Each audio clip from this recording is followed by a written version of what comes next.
Okay, today we are starting with page 508. Page 508. Way of the Words.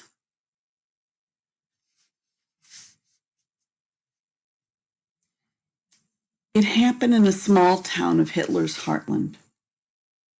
The flow of more suffering was pumped nicely out, and a small piece of it had now arrived. Jews were being marched through the outskirts of Munich, and one teenage girl somehow did the unthinkable and made her way through to walk with them. When the soldiers pulled her away and threw her to the ground, she stood up again. She continued. The morning was warm. Another beautiful day for a parade. The soldiers and Jews made their way through several towns and were arriving now in Molking. It was possible that more work needed to be done in the camp, or several prisoners had died. Whatever the reason, a new batch of fresh, tired Jews was being taken on foot to Dachau. As she always did, Liesel ran to Munich Street with the usual band of onlookers. Heil Hitler! She could hear the first soldier from far up the road and made her way toward him through the crowd to meet the procession. The voice amazed her. It made the endless sky into a ceiling just above his head, and the words bounced back, landing somewhere on the floor of limping Jewish feet. Their eyes. They watched the moving street one by one, and when Liesel found a good vantage point, she stopped and studied them. She reached through the files of face after face, trying to match them to the Jew who wrote the Standover Man and the Word Shaker. Feathery hair, she thought. No, hair like twigs. That's what it looks like when it hasn't been washed. Look out for hair like twigs and swampy eyes and a kindling beard.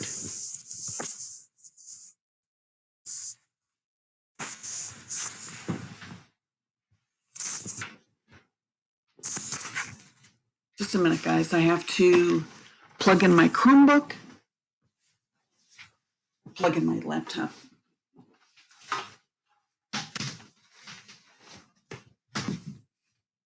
It is plugged in.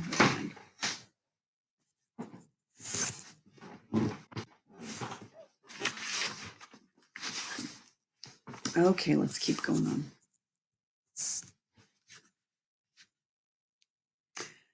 God, there were so many of them. So many sets of dying eyes and scuffling feet. Liesel searched them, and it was not so much a recognition of facial features that gave Max Vandenberg away. It was how the face was acting, also studying the crowd. Fixed in concentration, Liesel felt herself pausing as she found the only face looking directly into the German spectators. It examined them with such purpose that people on either side of the book thief noticed and pointed him out. What's he looking at? Said a male voice at her side. The book thief stepped onto the road. Never had movement been such a burden. Never had a heart been so definite and big in her adolescent chest. She stepped forward and very quietly said, "He's looking for me." Her voice trailed off and fell away inside. She had to refind it, reaching far down to learn to speak again and call out his name. Max. I'm here, Max. Louder. Max, I'm here. He heard her. Max Vandenberg, August 1943. There were twigs of hair, just like Liesel thought, and the swampy eyes stepped across, shoulder to shoulder, over the other Jews. When they reached her, they pleaded.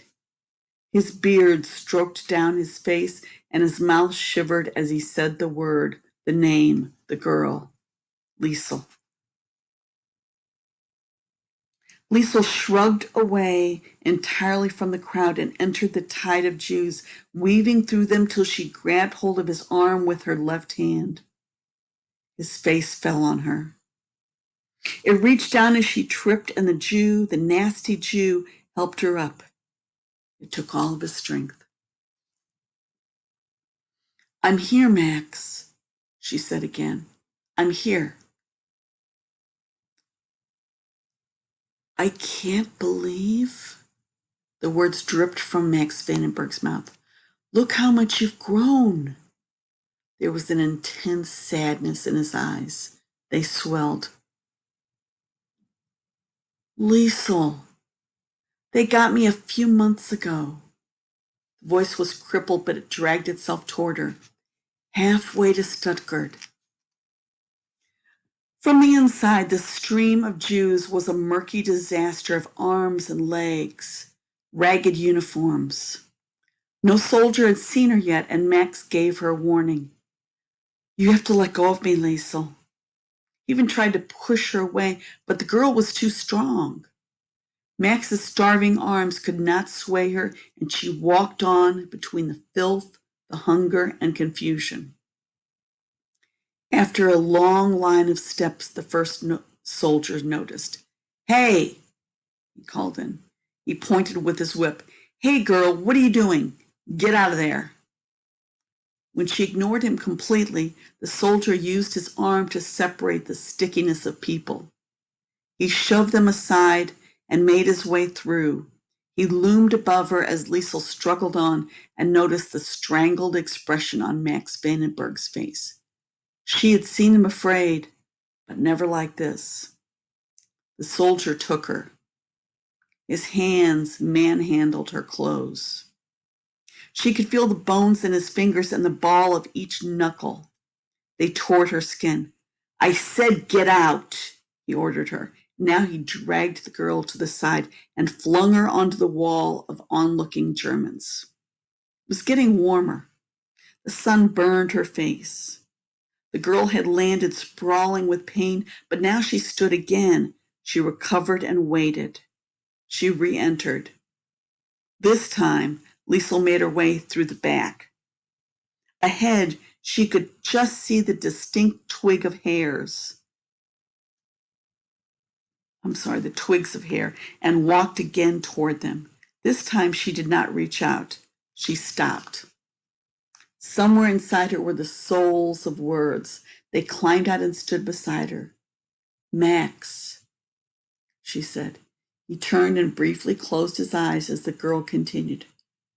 "There was once a strange small man," she said. Her arms were loose, but her hands were fists at her sides. "But there was a word shaker, too." One of the Jews on his way to Dachau had stopped walking now. He stood absolutely still as the others swerved morosely around him, leaving him completely alone. His eyes staggered, and it was so simple. The words were given across from the girl to the Jew. They climbed onto him. The next time she spoke, the questions stumbled from her mouth. Hot tears fought for room in her eyes as she would not let them out. Better to stand resolute and proud. Let the words do all of it. "Is it really you?" the young man asked. She said. "Is it from your cheek that I took the seed?"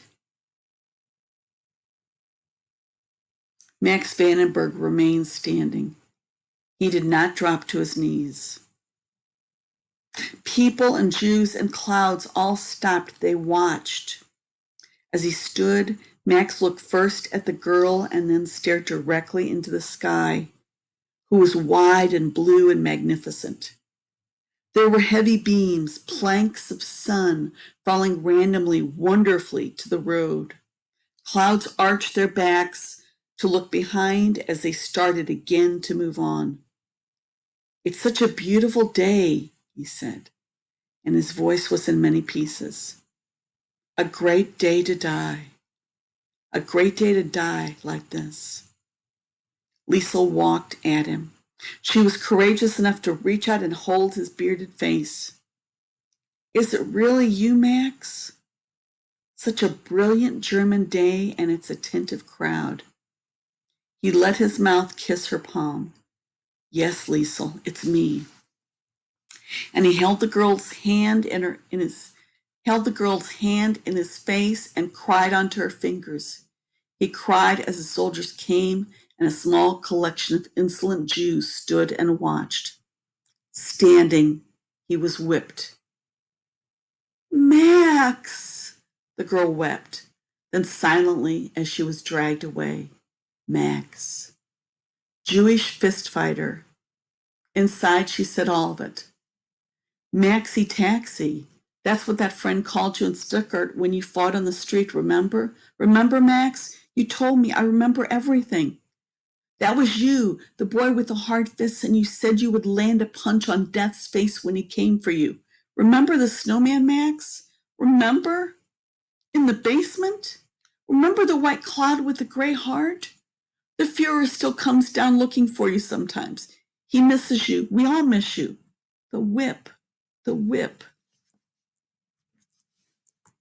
The whip continued from the soldier's hand. It landed on Max's face. It clipped his chin and carved his throat. Max hit the ground, and the soldier now turned to the girl. His mouth opened. He had immaculate teeth. A sudden flash came before her eyes. She recalled the day when she'd wanted Ilsa Herman or at least the reliable Rosa to slap her, but neither of them would do it. On this occasion, she was not let down. The whip sliced her collarbone and reached across her shoulder blade. Liesel! She knew that person. As the soldier swung his arm, she caught sight of a distressed Rudy Steiner in the gaps of the crowd. He was calling out. She could see his tortured face and yellow hair. Liesel, get out of there! The book thief did not get out. She closed her eyes and caught the next burning streak and another till her body hit the warm flooring of the road. It heated her cheek. More words arrived, this time from the soldier. Sta off. The economical sentence was directed not to the girl but the Jew. It was elaborated on. Get up, you dirty asshole, you Jewish whore. Get up, get up. Max hoisted himself upright. Just another push-up, Max. Just another push-up on the cold basement floor. His feet moved. They dragged and he traveled on. His legs staggered and his hands wiped at the marks of the whip to soothe the stinging. When he tried to look again for Liesel, the soldier's hands were placed upon his bloodied shoulders and pushed. The boy arrived. His lanky legs crouched and he called over to his left. Tommy, get out of here and help me. We have to get her up. Tommy, hurry. He lifted the book thief by her armpits. Liesel, come on, you have to get off the road. When she was able to stand, she looked at the shocked, frozen-faced Germans fresh out of their packets. At their feet, she allowed herself to collapse, but only momentarily. A graze struck a match on the side of her face where she'd met the ground. Her pulse flipped it over, frying it on both sides. Far down the road, she could see the blurry legs and heels of the last walking Jew. Her face was burning, and there was a dogged ache in her arms and legs, a numbness that was simultaneously painful and exhausting. She stood one last time. Waywardly, she began to walk and then run down Munich Street to haul in the last steps of Max Vandenberg. Liesel, what are you doing? She escaped the grip of Rudy's words and ignored the watching people at her side. Most of them were mute. Statues with beating hearts, perhaps bystanders in the latter stages of a marathon. Liesel cried out again and was not heard. Hair was in her eyes. Please, Max. After perhaps 30 meters, just as the soldier turned around, the girl was felled. Hands were clamped upon her from behind, and the boy next door brought her down. He forced her knees to the road and suffered the penalty. He collected her punches as if they were presents. Her bony hands and elbows were accepted with nothing but a few short moans. He accumulated the loud, clumsy specks of saliva and tears as if they were lovely to his face, and more important, he was able to hold her down.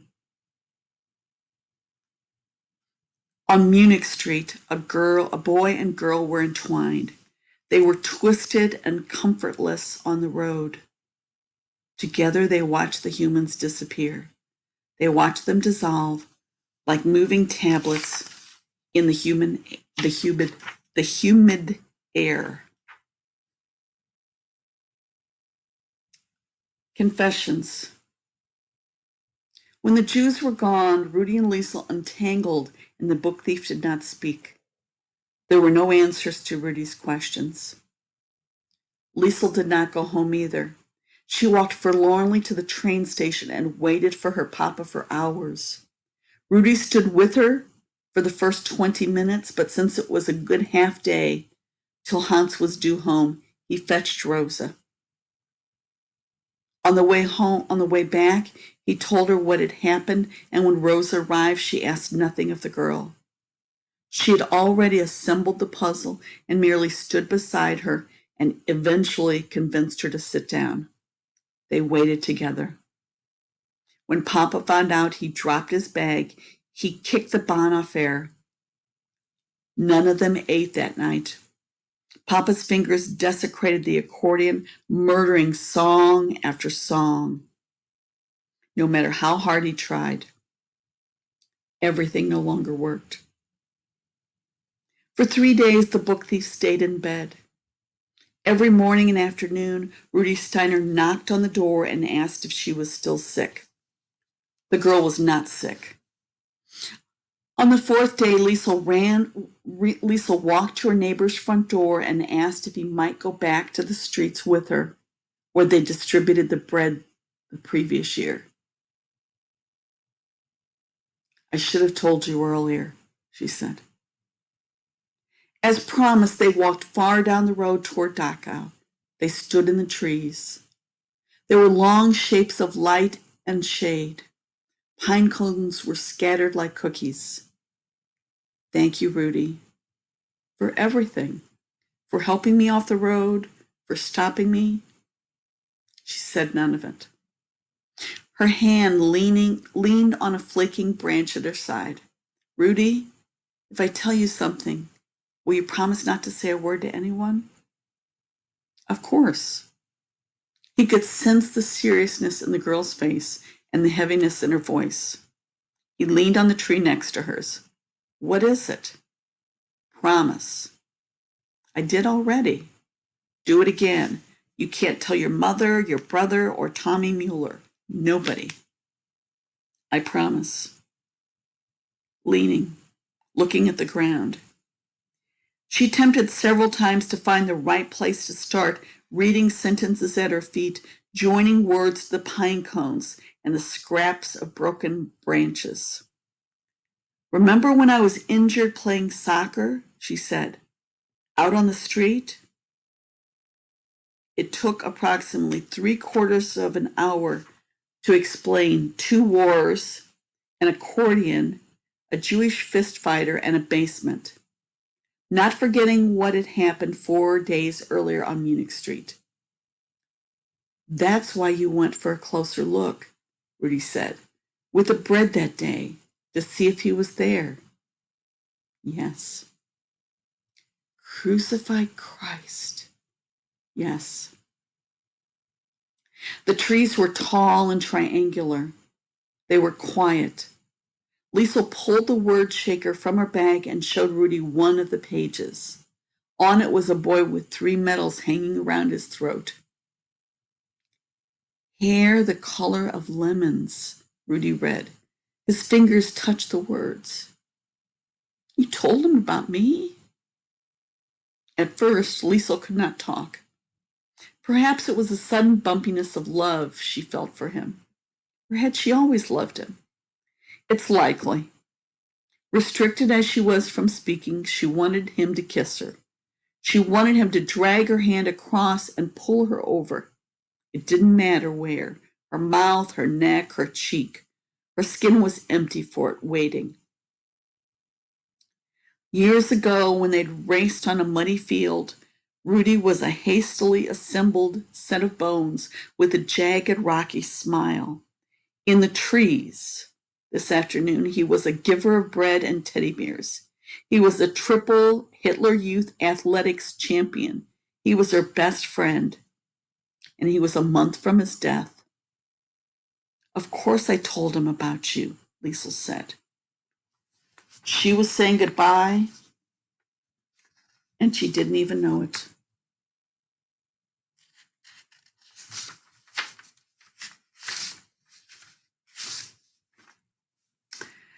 Ilse Herman's Little Black Book. In mid-August, she thought she was going to 8 Grand Strasse for the same old remedy, to cheer herself up. That was what she thought. The day had been hot, but showers were predicted for the evening. In The Last Human Stranger, there was a quote near the end. Liesl was reminded of it as she walked past Frau Diller's. The Last Human Stranger, page 211. The sun stirs the earth. Around and around it stirs us like stew. At the time, Liesl only thought of it because the day was so warm. On Munich Street, she remembered the events of the previous week there. She saw the Jews coming down the road, their streams and numbers and pain. She decided there was a word missing from her quote. The world is an ugly stew, she thought. It's so ugly I can't stand it. Liesl crossed the bridge over the Amper River. The water was glorious and emerald and rich. She could see the stones at the bottom and hear the familiar song of water. The world did not deserve such a river. She scaled the hill up to Grandstrasse. The houses were lovely and loathsome. She enjoyed the small ache in her legs and lungs. Walk harder, she thought, and she started rising like a monster out of the sand. She smelled the neighborhood grass. It was fresh and sweet, green and yellow-tipped. She crossed the yard without a single turn of the head or the slightest pause of paranoia. The window, hands on the frame, scissors of the legs, landing feet, books and pages and a happy place.